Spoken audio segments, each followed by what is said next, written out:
और इस सत्संग का जो मुख्य विषय है वो है पवित्र ज्ञान और मूल ज्ञान।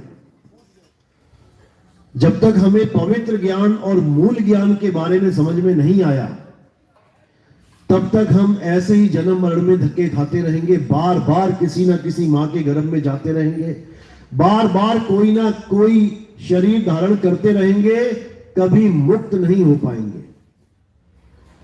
क्या होता है पवित्र ज्ञान, क्या होता है मूल ज्ञान, अच्छी तरह समझना है। इस दुनिया का कोई भी ज्ञान जो हमें एक पवित्र आत्मा बना दे, चाहे वो किसी मंदिर में जाने से बने, चाहे वो किसी मस्जिद में जाने से बने, चाहे वो किसी गुरुद्वारे में जाके बने, चाहे वो किसी गिरजाघर में जाके बने, जो भी ज्ञान आपको एक दुष्ट प्राणी से एक पवित्र आत्मा बना दे, भगवान की भक्ति के साथ लगन लगवा दे, भले भगवान मिले ना मिले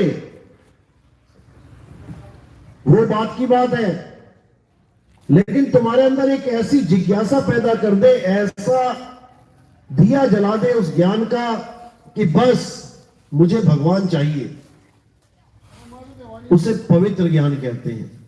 पवित्र ज्ञान में क्या आता है, जितने भी दुनिया में नाम है, अल्लाह, वाहिगुरु, गॉड, भगवान, कुछ भी, राम राम, इसके जाप को पवित्र ज्ञान कहते हैं। दुनिया में जितने भी तीर्थ हैं, वहां जाके आरतियां गाना, जल चढ़ाना, दूध चढ़ाना, ये सब पवित्र ज्ञान में आता है। जितना भी कोई भी यज्ञ है, हवन है, कुछ भी आप करते हैं उस भगवान को खुश करने के लिए, उसको पाने के लिए, यह सब पवित्र ज्ञान में आता है।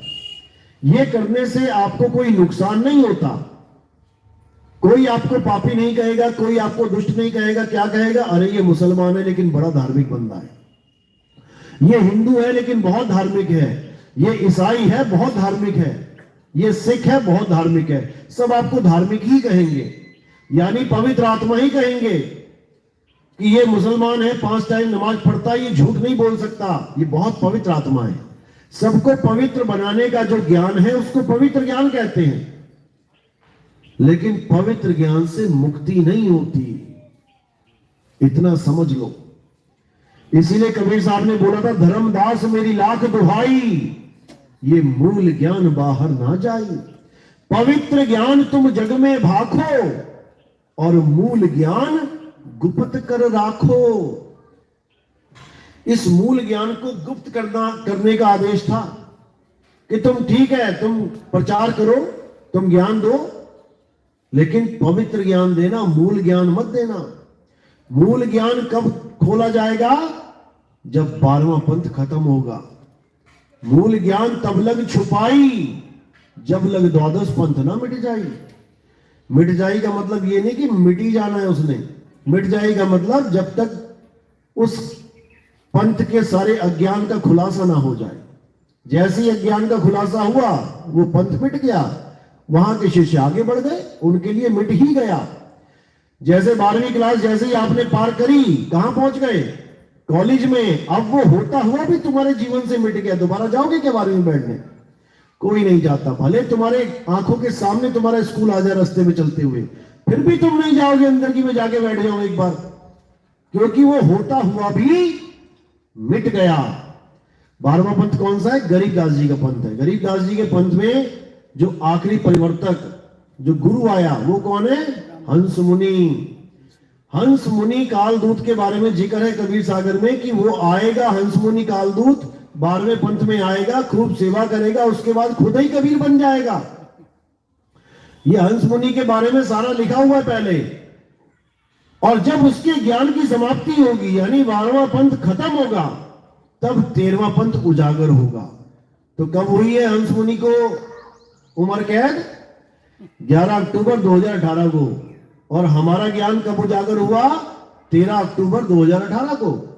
तब से ही ये मूल ज्ञान पूरे विश्व में छा रहा है। बड़े बड़े जो धुरंधर थे वो भी नतमस्तक हो रहे हैं इस ज्ञान के आगे, जिनको 50-50 साल हो गए सत्संग करते हुए, जीवों को जगाते हुए, 20-20 जिलों में जाके जो सत्संग करते थे, आज उनके भी फोन आते हैं कि भाई अपना एड्रेस बता दो। क्यों? क्योंकि वो भी समझ चुके हैं कि हम पवित्र ज्ञान में ही पीएचडी करके बैठे हैं। मूल ज्ञान की पीएचडी नहीं है वो। मूल ज्ञान में तो एडमिशन भी नहीं हुआ अभी। वो पवित्र ज्ञान को ही पीएचडी का ज्ञान समझे बैठे थे। लेकिन जब वो धीरे धीरे सत्संग सुनते हैं और विवेक जागता है तो रातों की नींदें उड़ जाती हैं। किस किस की उड़ी? हाथ खड़े करो। किस किस की उड़ी थी रातों की नींदें? सभी की उड़ गई। ऐसा ही होता है, दिन रात दिन रात दिन रात बस एक ही सत्संग चलेगा, फिर दूसरा कोई आ नहीं सकता तुम्हारे मोबाइल में। याद रखना इस बात को। अगर विवेकी हो तो, नहीं तो कुत्ते को घी दे दो, क्या करेगा? उसको पचेगा ही नहीं। लेकिन इसमें घी का कोई कसूर नहीं है। घी तो बहुत पौष्टिक चीज है, लेकिन वो खा ही ऐसा बंदा है जिसको पचेगा नहीं। तो कहने का मतलब, ये सत्संग अगर एक बार आपके जीवन में आ गया, फिर और कुछ आपके जीवन में नहीं आ सकता। हां, तुम विवेकी हो तो। अविवेकी हो तो पता नहीं कितने और धक्के खाने चले जाओगे।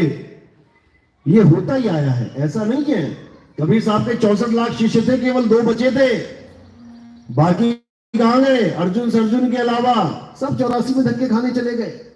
जबकि कबीर साहब के शिष्य थे, स्वयं परमात्मा के शिष्य थे, वो ना पार हो पाए। समझना पड़ेगा। इसीलिए मैं कभी नहीं कहता कि आओ जल्दी जल्दी भीड़ लगाओ। मैं कहता हूं रुक जाओ, 1 साल सुनो, 2 साल सुनो, 10 साल सुनो। जब लगे कि यही सत्य है, फिर नहीं देखना पीछे मुड़ के। और फिर अगर कोई तुम्हें भरमा दे तो इसका मतलब पूरे ज्ञान को समझने के बाद अगर उसका गुरु भी कह दे कि यह ज्ञान अधूरा है, तब भी नहीं मानता, तब भी नहीं मानता। एक गुरु था, हीरे का पारखी। उसने चेले को खूब सिखाया, पूरा सीख गया।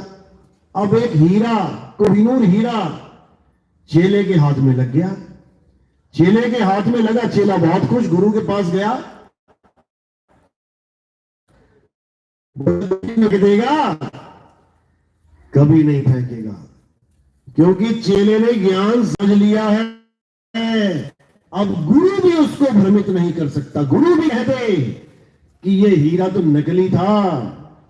चेला नहीं मानने वाला, क्योंकि वो वाणी के मीटर को समझ चुका है। वो कबीर साहब की बात को समझ चुका है। नितिन दास भी अगर कभी ये कह दे कि ये ज्ञान झूठा है, तब भी नहीं मानना है।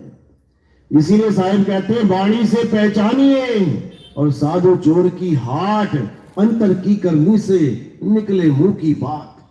वाणी से पहचानना है हमने। केवल किसी के गुरु के मुंह से निकली हुई बात नहीं पकड़ लेनी है। सारे अलग अलग ज्ञान बता रहे हैं। कोई गुरु कुछ बता रहा है, कोई गुरु कुछ बता रहा है, और सारे गुरु पूरे हैं, तो फिर तो ये ज्ञान एक हुआ ही नहीं।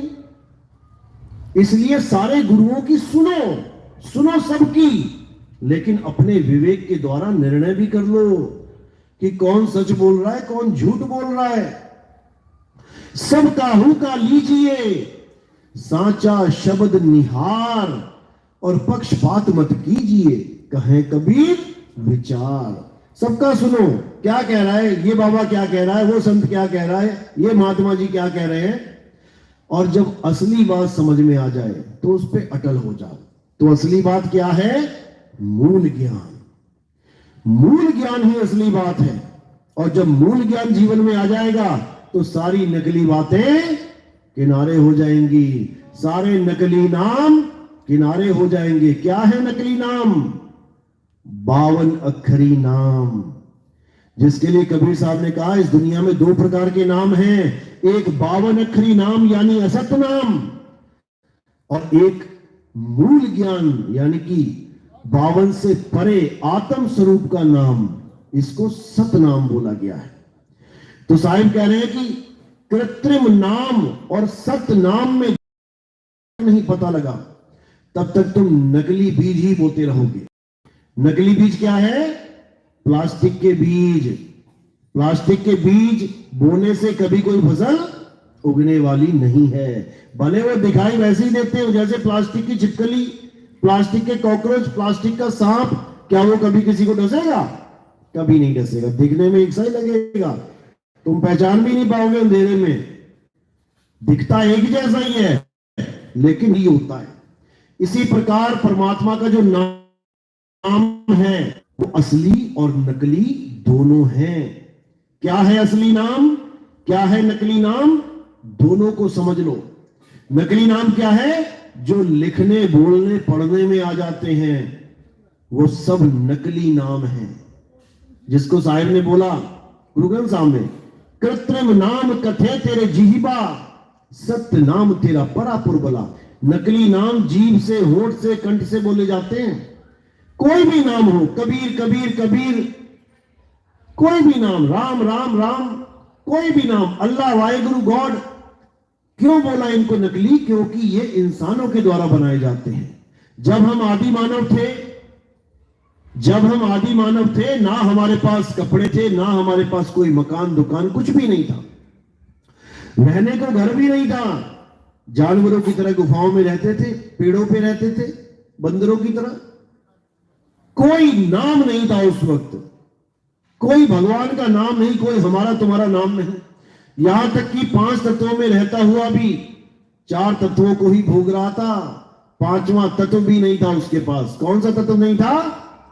अग्नि तत्व, फायर नहीं थी।